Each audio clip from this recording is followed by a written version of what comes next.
Alléluia, est-ce que c'est vrai? Magnifique, il est magnifique. Notre Seigneur. Et ce soir, il est venu pour toucher nos vies. Il est venu pour répondre à nos questions, à nos demandes. Il est venu pour nous toucher, pour te toucher, mon frère, ma soeur. Toi qui es à l'écoute, qui nous regarde en direct ce soir, il est venu pour toi. Il y a une onction particulière qui va se déposer ce soir sur ta vie. Sur ta vie. Dis sur ma vie.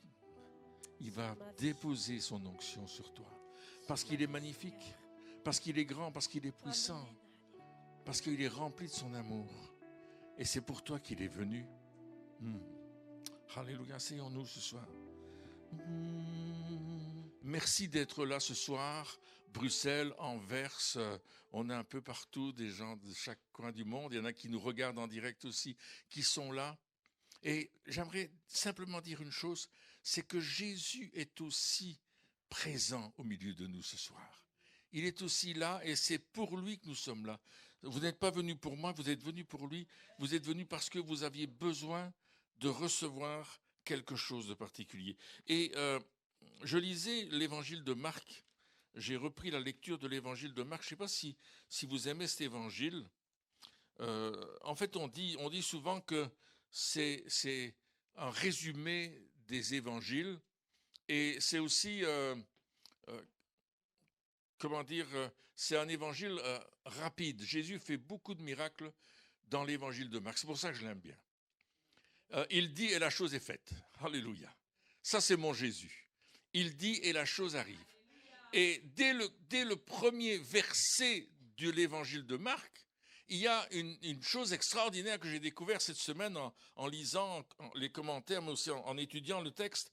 Le premier verset de l'évangile de Marc au chapitre 1 dit « Commencement de l'évangile de Jésus-Christ, Fils de Dieu ». Commencement de l'évangile de Jésus-Christ, le Fils de Dieu. Marc, il met directement Jésus au bon endroit. Il le met au commencement. Et au commencement, c'est la Genèse. Au commencement, Dieu. Alléluia. Et j'étais avec un rabbi, un autre rabbi, pas Gennady, un autre rabbi, qui nous disait, tu sais Pierre, quand on étudie le commencement en hébreu, Bereshit bara Elohim, c'est ça qui est écrit au commencement, Dieu créa. C'est les seuls mots hébreux que je connais, à part Shalom et Alléluia. Mais il dit, au commencement, il dit, on trouve le nom de Jésus dans ce petit texte-là, dans ces trois petits mots en hébreu, on trouve Jésus. Et Marc, il est extraordinaire parce qu'il dit, Jésus, c'est le commencement. Oh, alléluia. Alors Jésus, c'est le commencement de ta guérison. Jésus, c'est le commencement de ta délivrance. Jésus, c'est le commencement de ta victoire. Jésus, c'est le commencement de ce qu'à un certain moment dans ta vie, tu te dis, mais c'est pas possible, j'y arriverai pas. Eh bien, Jésus, il est le commencement, et non seulement il est le début et la fin, l'alpha et l'oméga, le commencement et la fin, mais il est la solution. Quand il dit « je suis le commencement », il est le commencement de la solution. Un rabbin me disait, au commencement de quoi? Je me suis dit, mais au commencement, mais il n'y avait personne sur la terre. Il dit, mais au commencement, il dit, quand dans la Genèse, on dit au commencement Dieu, je me suis dit, mais au commencement de quoi? Si je vous pose la question, qu'est-ce que vous me répondez? De tout ce qui a formé vie? Oui. Au commencement de quoi? Eh bien, il m'a répondu une chose qui m'a scotché. Au commencement de notre rédemption. Dieu a commencé au commencement de notre rédemption, de notre salut, de notre délivrance, de notre guérison, de notre libération des œuvres du diable. Le commencement, mes amis. Waouh, quelle révélation. Je me dis, mais ça alors, moi je ne savais pas répondre. Je ne sais pas, j'aurais répondu comme vous, au commencement il n'y avait rien, c'était informe et vif, c'est le tohu bohu comme on dit en hébreu. Je dis, mais c'est quoi? C'est un autre mot hébreu ça, tohu bohu. Mais je me suis dit, le commencement de notre rédemption. Dieu avait déjà commencé la rédemption dès le premier verset de la Genèse. Il avait déjà commencé notre salut. Merci pour l'amen à ma droite et l'alléluia à ma gauche. Mais amen. Il a voulu notre salut, il a voulu ton salut, il a voulu ta rédemption, il a voulu la solution à ton problème. Alléluia. Gloire à Dieu. Alors quand on continue l'évangile de Marc, c'est extraordinaire. C'est l'évangile que je préfère dans la Bible. Bien sûr, je les préfère tous l'un à l'autre parce qu'ils sont tous différents. J'aime beaucoup Jean, par exemple. Matthieu, alors là, les généalogies. Aïe, aïe, aïe. Oh, que c'est difficile, les généalogies. Je ne sais pas pour vous. Hein. Je dis, bon, je vais passer très vite les généalogies. Vous faites ça aussi? C'est parfois tellement... Mais c'est important. Alors, quand on continue, Marc, tout de suite, il parle de Jean-Baptiste, qui prépare le chemin du Seigneur. Il reprend des versets, n'est-ce pas, de l'Ancien Testament, qui annoncent la venue de Jean-Baptiste, préparer le chemin, préparer la venue de Jésus. Il ne nous laisse pas indépendants de l'Ancien Testament. Parce qu'on a besoin de connaître l'Ancien Testament, on a besoin de connaître l'Ancienne Alliance, ce qui est écrit dedans, parce que ça va nous éclairer sur la Nouvelle Alliance. Et la Nouvelle Alliance éclaire l'Ancienne Alliance. Mais si tu ne connais pas l'Ancienne Alliance, comment est-ce que tu veux être éclairé sur la Nouvelle Alliance? Alors voilà, il faut faire un effort de rencontrer tout ça. Mais lorsqu'on arrive au verset 9, il y a des choses importantes. Il est écrit « en ce temps-là ». Vous savez, dans l'évangile de Marc, le mot « aussitôt », c'est le mot le plus employé dans l'évangile. Jésus prit la main de la belle-mère de Pierre, aussitôt elle est guérie. Alléluia! C'est le mot qui est utilisé le plus par rapport à des miracles. Et il dit « en ce temps-là », c'est-à-dire qu'il y a un moment, il y a un temps, il y a une période, il y a un moment précis, il y a un instant, il y a une entrée, une ouverture de quelque chose qui se passe et qui est céleste. Et c'est vrai pour ta guérison, c'est vrai pour ta délivrance, c'est vrai pour les choses que Dieu a prévues pour toi. En ce temps-là, en ce moment-là, à cette période-là, à cet instant, le temps de Dieu n'est pas notre temps. Nous, on a le temps chronos. Dieu, il y a le temps kérios ou karios. C'est le temps de Dieu. Il y a le temps de l'homme, le temps, notre temps. Parfois, on a bien le temps ou pas le temps. On n'a plus le temps. On peut dire toutes sortes de choses. Mais à un certain moment, il y a le temps de Dieu. En ce temps-là, Jésus vint de Nazareth en Galilée. Et il fut baptisé dans le Jourdain par Jean dans le Jourdain. On voit que Jésus va faire une démarche. Il va venir là où il se passe un réveil. Nous devons être là où il y a la présence de Dieu. S'il n'y a pas la présence de Dieu, soit que tu l'amènes toi-même, soit que tu ne restes pas là. Tu dois être là où la présence de Dieu, où la révélation de Dieu se manifeste, où la révélation de Dieu est en train de se mettre en marche. Et qu'est-ce qui se passe au Jourdain? Les gens, les Juifs de l'époque, viennent se faire baptiser par Jean-Baptiste. Alors j'ai lu quelque part qu'il y avait, selon les groupes religieux en Israël, du temps de Jésus, différents types d'ablutions. On se plonge dans l'eau, etc. Mais le baptême de Jean était particulier. Il était différent des autres. C'était le baptême qu'on donnait aux païens qui voulaient devenir juifs. Comprenez? Il fallait qu'ils passent par là. Et là, ce ne sont pas des païens qui se font baptiser. Ce sont des juifs, des circoncis, des gens qui suivent la loi. Ils sont là parce qu'à un certain moment, ils sont réveillés dans leur vie. Waouh! Il y a un réveil qui se passe. Le réveil, c'est quoi? C'est la présence de Dieu qui se manifeste et qui nous pousse à changer notre manière de vivre. Et tous ces gens, ces milliers de personnes, des milliers de personnes, sont venus à Jean en disant, nous, on veut changer de vie. On veut changer notre attitude. On ne veut plus penser de la même façon. On désire changer de vie. Préparer le chemin du Seigneur, c'est déjà vouloir changer notre manière de penser, notre manière de croire, notre manière de faire les choses, notre manière d'être. Alléluia. Il faut changer quelque chose dans notre vie. Il y a un changement d'attitude. Il y a un changement employer un grand mot, de paradigme. Il y a un changement de manière de vivre. Il faut, à un certain moment, que si je veux suivre le Christ, je dois changer. Je dois arrêter de faire mes mauvaises habitudes et prendre d'autres habitudes. Je dois commencer à faire ce qui plaît à Dieu, en fait. Je dois venir pour plaire à Dieu. Et ça, il n'y a que l'Esprit Saint qui peut m'amener à cela et qui peut m'amener à changer ma volonté. Dans Ésaïe 55, Dieu dit, « Mes pensées ne sont pas vos pensées, mes voix ne sont pas vos voix. » Nous, on croit parfois que la pensée que nous avons, ah Seigneur, et puis Dieu dit, non, ce n'est pas ma pensée, j'ai jamais pensé comme ça. Tu n'as pas pensé comme ça? Mais moi, je pense comme ça. Le Seigneur dit, c'est pas bon. Il faut que tu changes. Il faut que tu changes ta manière de penser, ta manière d'être, ta manière d'agir, ta manière de vivre. Wow. Et les gens qui sont venus rejoindre Jean le Baptiste, eh bien, c'est des gens qui voulaient changer leur manière de vivre. Alléluia. Ils préparaient le chemin pour Jésus. Parce que ce n'est pas une question de changer de religion, c'est une question de changer de cœur. Ils voulaient que les cœurs changent. Et voilà que Jésus, lui, il vient au Jourdain. Et on sait que la pensée de Jésus, la manière de vivre de Jésus, elle est pure.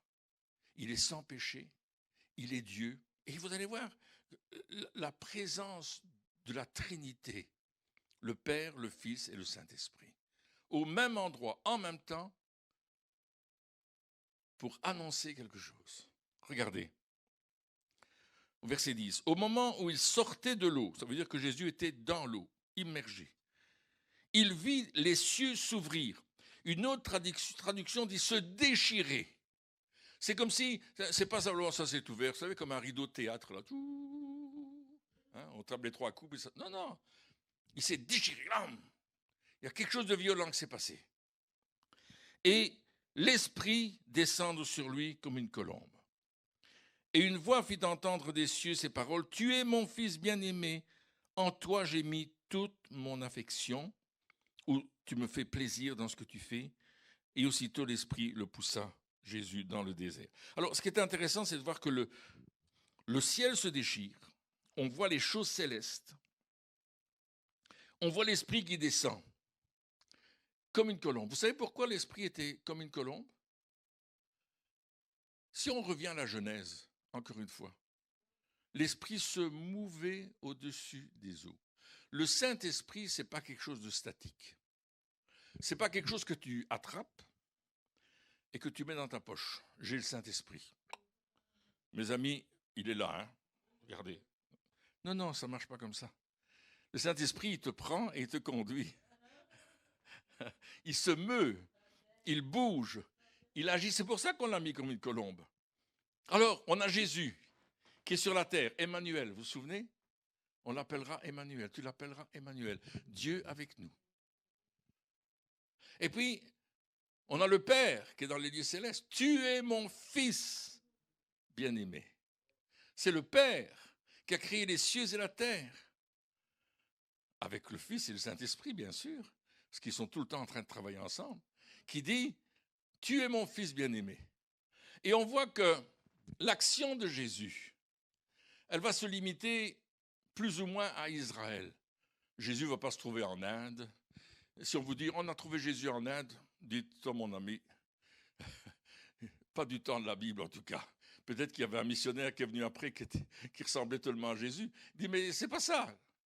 Jésus ne vient pas des Indes. Jésus n'est pas tombé du ciel comme ça. Vous savez, comme une statue. Hein. Il y a des pays, hein, notamment à Bruxelles, hein, en Belgique, hein, on dit que dans les marais qui ont fait le centre de Bruxelles, là, il y a une statue qui est tombée, là, hein, boum, et ça y est, on a construit une église.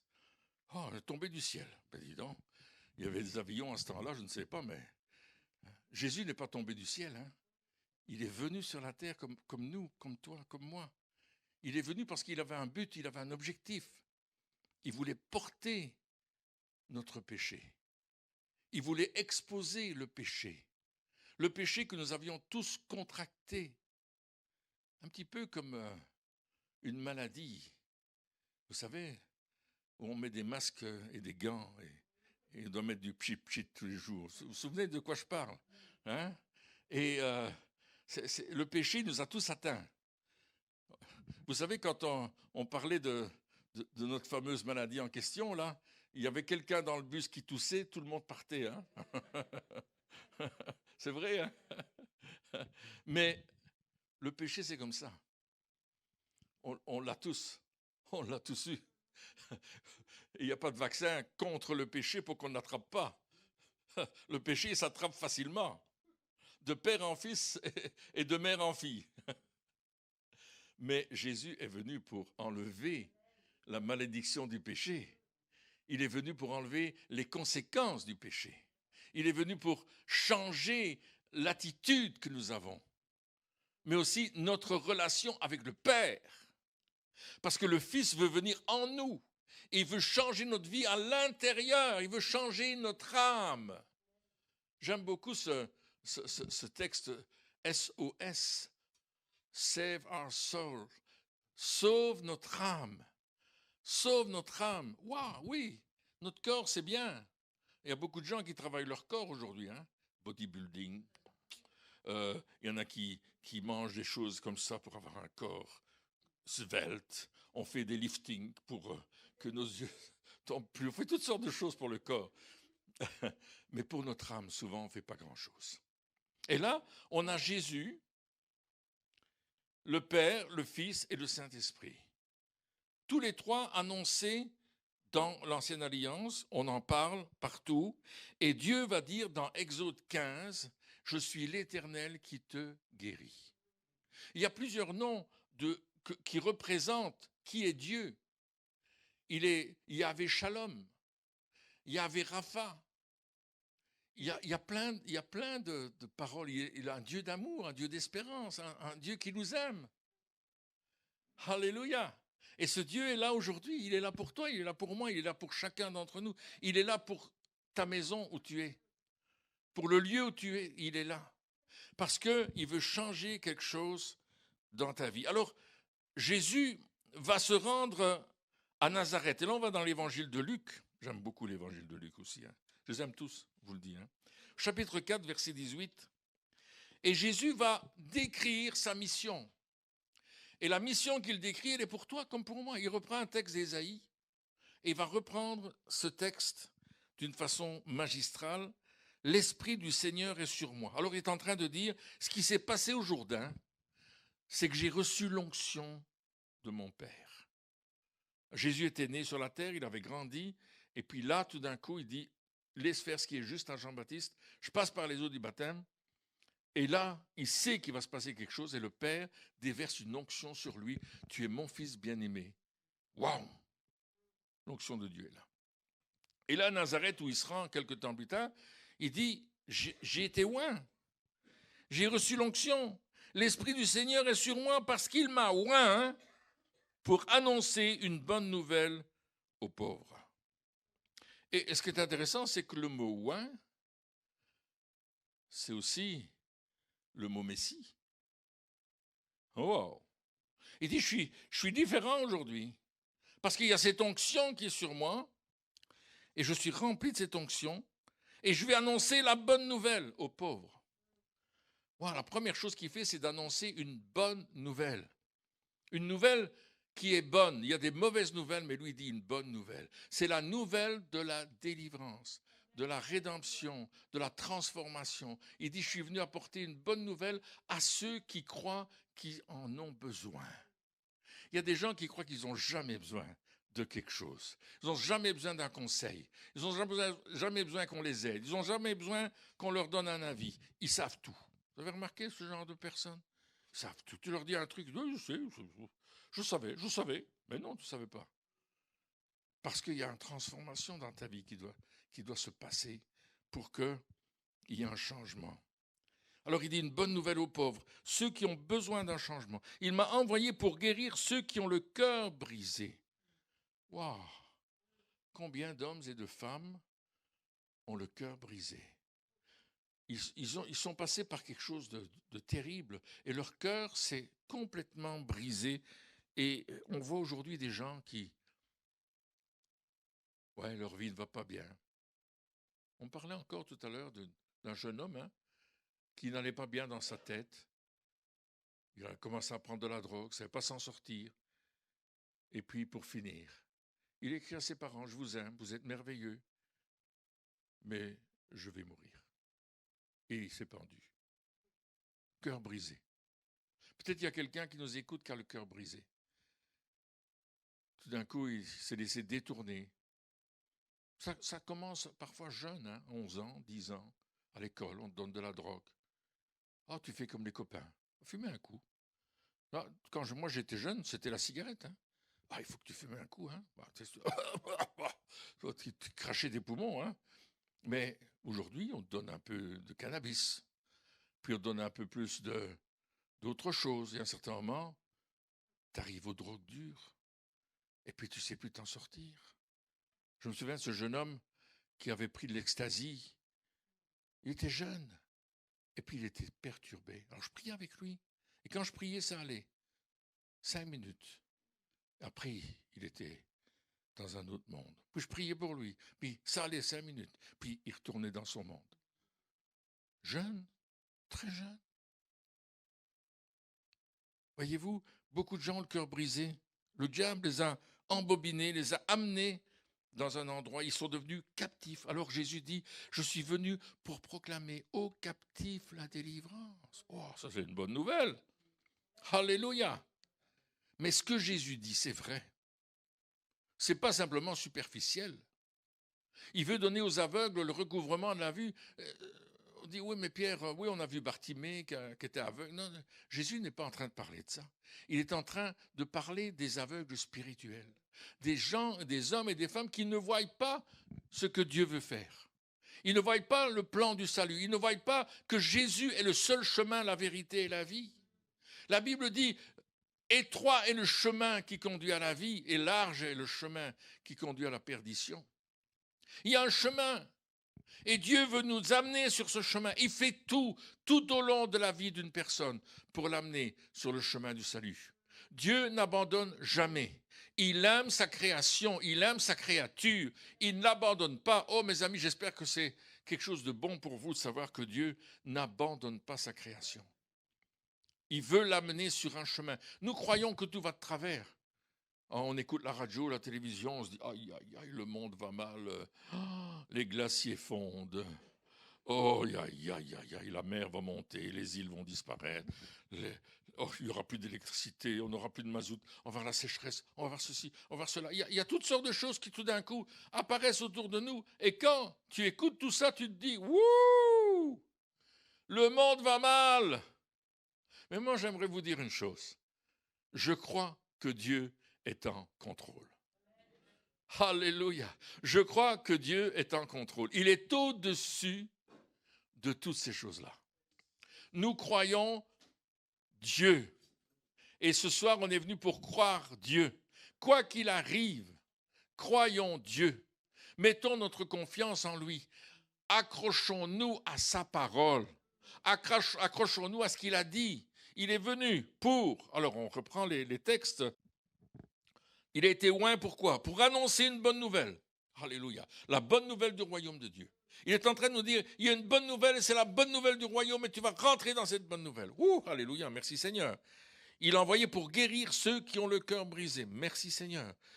Parce que tu veux guérir, tu veux guérir, tu veux guérir. Alléluia. Pour proclamer aux captifs la délivrance. Waouh, les chaînes sont brisées. On l'a chanté tout à l'heure. Et puis il dit, pour publier une année de grâce, parce que je vais renvoyer libres les opprimés. Il va donner la vue à l'aveugle spirituel, qui ne voit pas la solution, qui croit à autre chose, qui est perdu dans ses décisions. Et nous étions tous de ce nombre. Nous étions aveugles. Nous avions une religion. Nous avions une manière de vivre, on nous avait appris dans notre culture, à chacun d'entre nous. On est différents les uns des autres, mais on nous a appris des choses. Mais on était aveugles. Mais le jour où on rencontre Jésus, on commence à avoir la vue. On voit que Dieu est puissant, on voit que Dieu est extraordinaire, on voit qu'il est magnifique. Alléluia. Et on s'accroche à cette réalité-là de la puissance de Jésus. Alors, l'apôtre Pierre, dans les Actes des Apôtres, j'aime les Actes des Apôtres. Je ne sais pas si vous aimez les Actes, mais chapitre 10, les Actes, c'est extraordinaire, les Actes. Waouh! J'aime voir ces hommes et ces femmes de Dieu en train de vivre une vie extraordinaire. Alors, Pierre est chez Corneille. Corneille, c'est un païen. Et c'est la première fois que l'évangile va être prêché aux païens. Alors, on est au chapitre 10 des Actes, mais il y a des années qui sont passées avant que les apôtres aillent prêcher aux païens. Vous savez ça? Au moins 15 ans, là. Depuis la Pentecôte, là. Et là, Dieu est en train, il donne une vision à Pierre. Pierre est sur le toit de la maison, il tombe en extase. Alors, quand on tombe en extase, le corps est encore là, mais l'esprit, il est quelque part dans le ciel. Et il est là, couché sur le toit, et il a une vision. Et il voit une grande nappe, avec plein d'animaux dits impurs par la loi de Moïse. Et Dieu lui dit, tue et mange. Attends, je suis l'apôtre Pierre, j'ai vécu avec toi Jésus, ne me dis pas de manger ces animaux impurs. Là. Tu sais que je ne peux pas, tu sais que ce n'est pas possible. Pierre n'a pas encore compris beaucoup de choses. Il annonce l'évangile, mais il n'a pas tout compris. Et là, Dieu lui dit, maintenant, mon ami, il va se passer quelque chose. Et Pierre sort de son extase, et au moment où il sort de l'extase, on frappe à la porte. C'est 2 soldats qui sont arrivés, soldats romains. Est-ce qu'il y a un gars qui s'appelle Pierre ici? Oui, il est sur le toit. C'est des soldats romains, tu t'imagines. Hein? Il dit, mais écoute, il faut qu'ils viennent chez Corneille. Chez un païen? Oui, parce que Corneille a eu une vision. Il a vu un ange qui a vu le trouver et qui lui a dit, va chercher Pierre. Il est à Jopé chez un corroyeur. Vas-y. Et les 2 soldats sont partis. Je ne sais pas combien de kilomètres, mais il y avait au moins 30-40 kilomètres entre les 2 endroits. Et Pierre est parti avec les soldats et toute une équipe. Et quand ils sont arrivés chez Corneille, Pierre a raconté ce qui s'est passé avec Jésus. Et justement, au verset 38, il dit, « Vous savez comment Dieu a oint, encore une fois, l'onction, du Saint-Esprit et de force, Jésus de Nazareth qui allait de lieu en lieu, faisant du bien et guérissant tous ceux qui étaient sous l'empire du diable, car Dieu était avec lui. » Et Pierre annonce l'évangile et il est en train de dire ce que Jésus a vécu au Jourdain, ce que Jésus a vécu lorsqu'il est allé à Nazareth dans la synagogue de sa propre ville pour raconter ces choses-là. Eh bien, nous, on l'a vu, on a été témoins de ça. On a été témoins de toutes ces choses. Et il a été partout, faisant du bien. Vous ne verrez jamais quelque part dans la Bible que Jésus fait du mal. Vous ne verrez jamais quelque part dans la Bible que Jésus laisse un malade derrière lui en disant « Ce soir, je suis trop fatigué. Reviens demain. » Non, non. Il va jusqu'au bout. Mais ce qui est extraordinaire, et ça, j'aimerais vous le dire, c'est que l'onction qui est sur Jésus guérit les malades. C'est l'onction en action qui guérit les malades. C'est l'onction qui est sur Pierre, la présence manifestée de Dieu qui fait le travail. Nous, on essaye des méthodes. Prier 3 fois pour toi, donner quelques claques. Ça ne marche pas. Ça ne marche pas. On a l'exemple d'un gars dans la Bible, dans le livre des rois, il s'appelle Naaman. Et Naaman, c'est un général syrien qui a la lèpre. Et Naaman, il va trouver le prophète. Et il dit, écoute, parce qu'il y a une petite fille qui lui a dit, si tu vas dans mon pays, ta lèpre, elle va être guérie. Alors Naaman, qui est un général qui a vaincu les Israélites, qui est réputé un homme puissant. Et Naaman, il entend ça, il va en Israël, il va trouver le roi, il dit, ah, je vais être guéri. Et le roi, il dit, tu me prends pour qui, là hein? Mais le prophète, il entend. Il dit, mais fais-le venir chez moi. Et Naaman, il s'imagine que le prophète, il va sortir, qu'il va regarder Naaman, qu'il va s'incliner devant lui, prendre peut-être des choses et le secouer au-dessus de sa tête et faire beaucoup de trucs comme ça. Mais ce n'est pas du tout ce qui se passe. Le prophète reste dans son arrière-cuisine, il ne se bouge même pas. Il est dans son bureau, à l'arrière, dans sa véranda, bien dans son transatlantique, je ne sais pas trop ce qu'il fait. Il dit, dis à Naaman de se plonger 7 fois dans le Jourdain. Oh, Naaman, il dit, 7 fois dans le Jourdain? Mais c'est pas possible. Il dit, si, 7 fois dans le Jourdain, et ta chair redeviendra saine et tu seras pur. Ah, il est fâché, hein, il est en colère. Vous avez remarqué que parfois on est en colère quand on n'a pas notre guérison tout de suite, là? Mais pourquoi tu ne me guéris pas? Pourquoi que ça m'arrive à moi? Pourquoi encore moi? Ouh! Et on se fâche. Et Naaman est en train de se fâcher. Et vous savez ce qui se passe? À cause de sa colère, il manque de perdre sa guérison. Il manque de perdre la guérison que Dieu veut lui donner sur un ordre précis d'un prophète qui lui dit « Va te plonger dans le Jourdain cette fois ». Et il y a un de ses soldats qui lui dit « Écoute mon ami, on t'aurait demandé de grimper une montagne, tu l'aurais fait. On t'aurait demandé de faire quelque chose de difficile, tu l'aurais fait. Alors ça, c'est... Qu'est-ce que c'est que pour toi d'aller te plonger dans le Jourdain? » Mais vous savez, il y a l'orgueil aussi. Hein. Vous avez remarqué l'orgueil, notre orgueil? Oh, moi, je ne vais pas m'avancer pour la prière. Oh, tu penses bien. Non. Naaman, il est orgueilleux. C'est un général. Il a remporté des victoires. C'est un vétéran. Mes amis, le copain du roi de Syrie.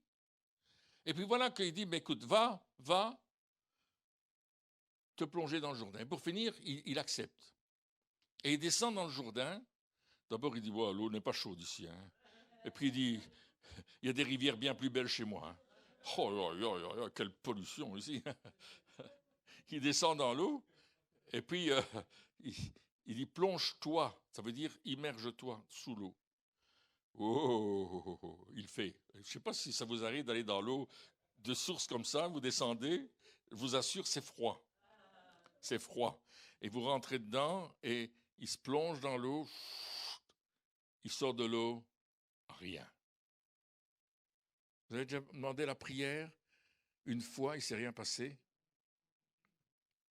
Il retourne une deuxième fois se plonger dans l'eau, il sort rien. Tu as déjà demandé 2 fois la prière pour le même problème? 3 fois, rien. 4 fois. Ben, à un certain moment, moi, j'ai envie de sortir de là. Hein. Soldat, général, continuez. Quelqu'un l'encourage. Il faut qu'on soit encouragés les uns les autres. Il faut qu'on soit encouragés par la force que Dieu nous donne, par le Saint-Esprit qui est là, sur toi, sur moi. Il faut que l'onction de Dieu nous conduise à se plonger jusqu'au bout. 7 fois. Et la 7e fois, qui sort de l'eau, sa peau, nous dit la Bible, est comme une peau de bébé. Sa peau est comme une peau de bébé. Hey, un bébé a une fameuse belle peau. Hein? Bon, après, on a des rides une fois qu'on vieillit. Hein? On perd ses cheveux, on a des fausses dents. Mais lui, quand il sort de là, waouh, impec. Et il regarde ses hommes, il dit, regardez. Il dit, même les jambes sont parfaites. Il dit, même mes pieds, il n'y a plus rien dessus. Oh, c'est la joie. Alors il adore Dieu. Et vous savez ce qui s'est passé? Il a demandé l'autorisation à son roi de pouvoir adorer son Dieu. Alors, je vous disais ça parce que parfois on dit, mais Seigneur, écoute, je voudrais bien être guéri, mais tout ça que je lis là, moi je ne l'ai pas vu dans ma vie, hein, je n'ai pas été guéri. Là. Ben, si tu persévérais un peu, et si tu cherchais cette onction que Dieu veut te donner, Parce qu'au moment où Pierre est en train de dire « nous avons été témoins de cela », etc., le Saint-Esprit tombe sur tous les gens qui sont dans la maison de Corneille et ils commencent à parler en langue, à rire, ils sont comme ivres, il y en a qui tombent par terre. Il dit « c'était comme nous à la Pentecôte ». Et on à la Pentecôte, ils semblaient être sous. Vous avez remarqué? Vous avez déjà été sous du Saint-Esprit? Vous n'avez jamais été sous du Saint-Esprit? Moi, j'ai déjà été sous du Saint-Esprit, pas une fois, hein. J'aime aller chez Joël, hein. J'aime aller chez Joël dans la Bible, hein. Joël 2, 28 ou 18, hein, qui dit il y a quelque chose de bon là qui va venir sur vous, hein. Le Saint-Esprit qui viendra sur vous. Waouh, oui, j'ai déjà été sous, hein. Je vais vous raconter ce qui m'est arrivé aux États-Unis. Je suis en train de prêcher dans une grande rencontre.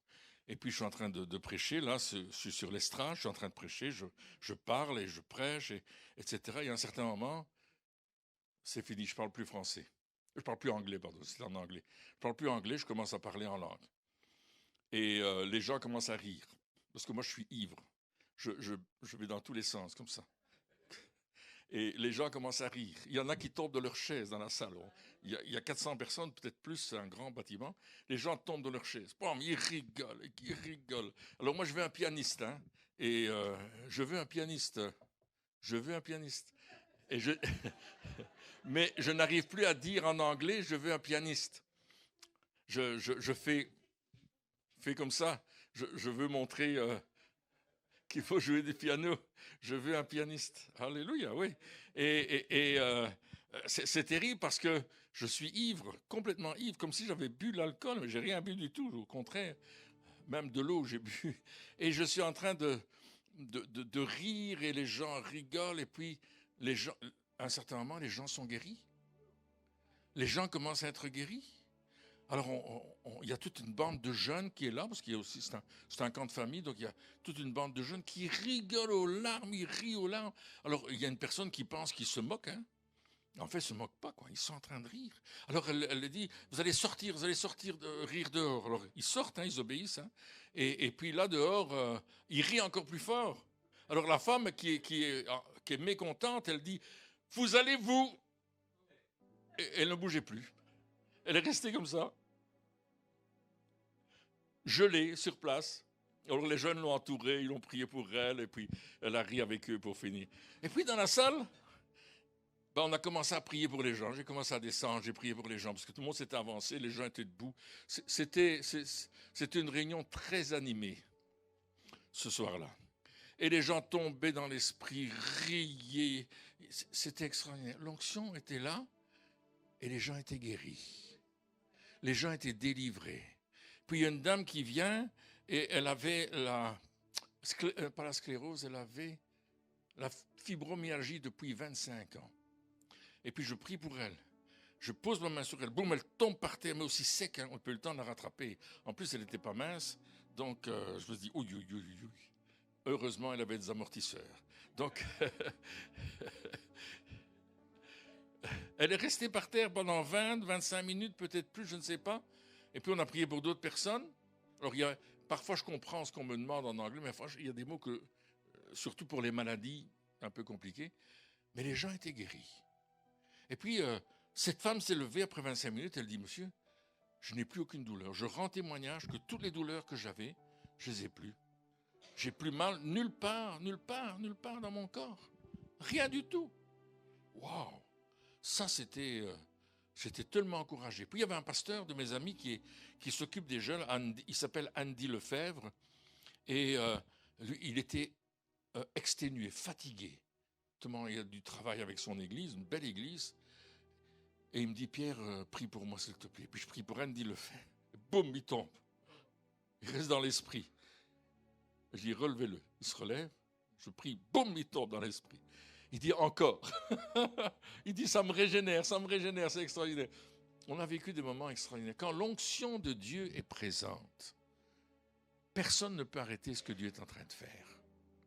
On a eu ici des gens qui tombaient en bas de leur chaise et qui riaient, mais qui riaient. Et des gens sérieux, hein? Des gens sérieux, diplômés, qu'on fait l'école biblique pour certaines. Je me souviens de cette dame espagnole, pasteur espagnol, qui est tombée en bas de sa chaise, mon ami. Elle a rigolé, elle a rigolé. Il y avait des guérisons qui se donnaient. Nous, on pense souvent que la guérison, c'est physique. Non, il y a des guérisons intérieures qui sont nécessaires. C'est l'Éternel qui guérit. Quand Jésus était quelque part, comment est-ce qu'il... 25 000 personnes, là. Vous vous souvenez? Quand il a fait le pain, il a multiplié les pains. Les théologiens disent qu'il y avait 20 à 25 000 personnes. La Bible nous dit 4 000, ou 5 000 selon la référence. Dans Matthieu 14, c'est 4 000 et dans Matthieu 15, c'est 5 000. Ou l'inverse. Il y a eu 2 multiplications. C'est pour ça que je dis Matthieu 14 et Matthieu 15. Et il y a... Comment est-ce que les gens ont été guéris là-bas? Parce que les gens étaient venus pour être guéris. L'onction. L'onction a commencé à agir. L'onction a commencé à se répandre. Et si tu mets ta foi en Jésus, si tu t'accroches à lui, si tu le cherches, si tu le désires tout ton cœur, si tu éloignes de toi les choses mauvaises, les pensées mauvaises, les actions mauvaises, les fréquentations mauvaises, tu seras comme la bouche de Jésus. C'est ce que la Bible dit. Tu vas être comme la bouche de Dieu. Tu vas être comme la bouche de Dieu. Si tu sépares ce qui est bien de ce qui est vil, tu seras comme ma bouche. Ça veut dire quoi? Ça veut dire que ma présence, ça c'était dans l'ancienne alliance, mais aujourd'hui, l'onction de sa présence va toucher les personnes, va toucher les cœurs, va passer à travers les ondes de la télévision, de la radio, va aller toucher quelqu'un à la maison. Nous étions dans un camp en Virginie, dans le camp de Rutherford, et tu es allé là, Anita, je crois, hein? Et puis c'était moi qui prêchais le soir, ou l'après-midi, je ne sais plus. Et là, j'ai prêché en français, il y a une dame qui me traduisait en anglais. Et puis quand j'ai commencé à prier, et plein de gens sont arrivés, je ne savais pas d'où ils venaient. Ils n'étaient pas dans la salle, pourtant il y avait du monde dans la salle. Mais eux, je dis, mais d'où est-ce qu'ils viennent? Il y en a encore. En fait, ils étaient sur un réseau de télévision, et ils avaient suivi toute la réunion depuis leur travail. Et là, ils étaient venus à l'appel pour qu'on prie pour eux. Et puis, j'ai dit, au nom de Jésus, recevez. Et puis, il y avait un gars qui travaillait dans la cuisine de l'institut, là où on était, enfin, du camp où on était. Il préparait la nourriture. Il a valsé par terre sur son dos. Et il a dit, quand tu as dit au nom de Jésus, il dit, poum, j'étais par terre. Je ne sais plus où j'étais visité. Heureusement qu'il n'y avait pas une casserole de soupe à ce moment-là. Hein. Il était visité par Dieu. Et je me suis dit, waouh, à travers les ondes de la télévision. Moi, j'ai un ami au Canada qui avait sa petite fille qui était malade, fait la fièvre, et il n'arrivait pas à faire tomber la fièvre. Et vous savez, c'est pas toujours facile de se rendre à l'hôpital avec les enfants. Hein. Surtout au Canada, les distances sont grandes et l'hiver est froid. Et puis, il suivait une émission de télévision et il y avait un prédicateur qui disait je vois quelqu'un dont l'enfant est malade à la maison, la fièvre. Je vais prier pour cet enfant. Venez avec l'enfant devant la télévision. Il a cherché sa petite fille dans la chambre, il l'a amenée et il a prié pour elle. Vous ne voyez pas, hein, ils n'étaient même pas en présence, c'était peut-être une émission enregistrée.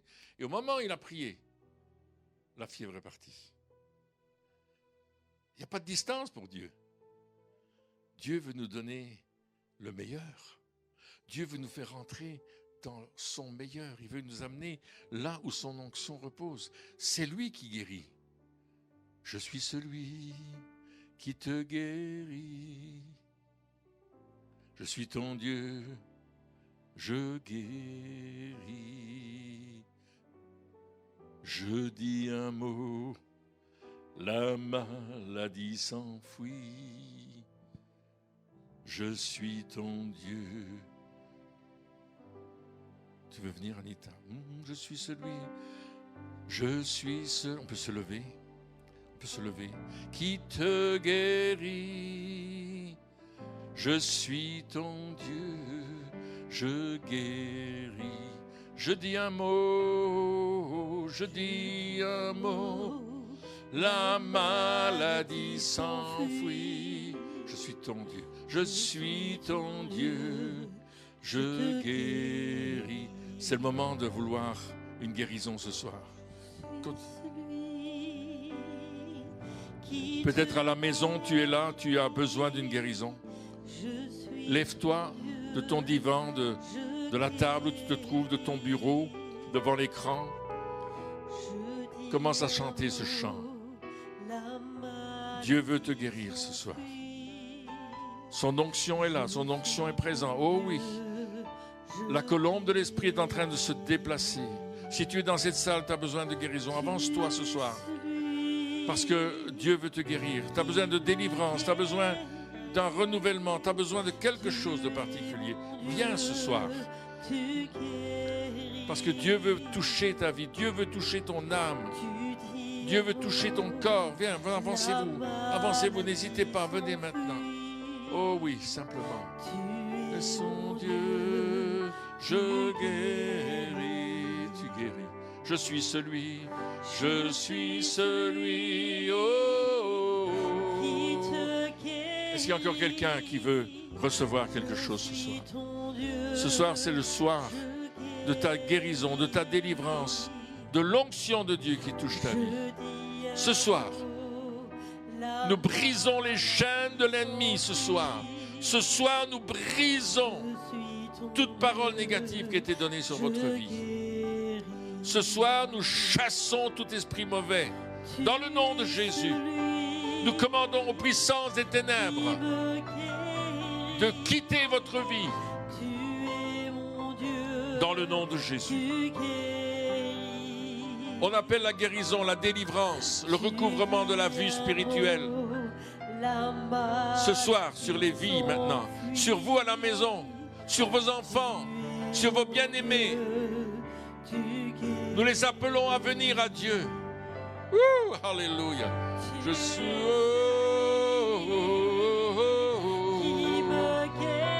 Attendez-vous à quelque chose. Attendez-vous à la réponse à votre demande. Attendez-vous à la réponse au-delà de votre demande. Parce que Dieu donne toujours au-delà de ce que nous lui demandons. Il donne toujours au-delà. Oh Jésus. Oh Seigneur, oui, j'invoque ton sang précieux. J'invoque ton sang précieux ce soir. Sur mes bien-aimés qui sont là, au nom de Jésus. Oui, agis, Père, agis, agis. Alléluia.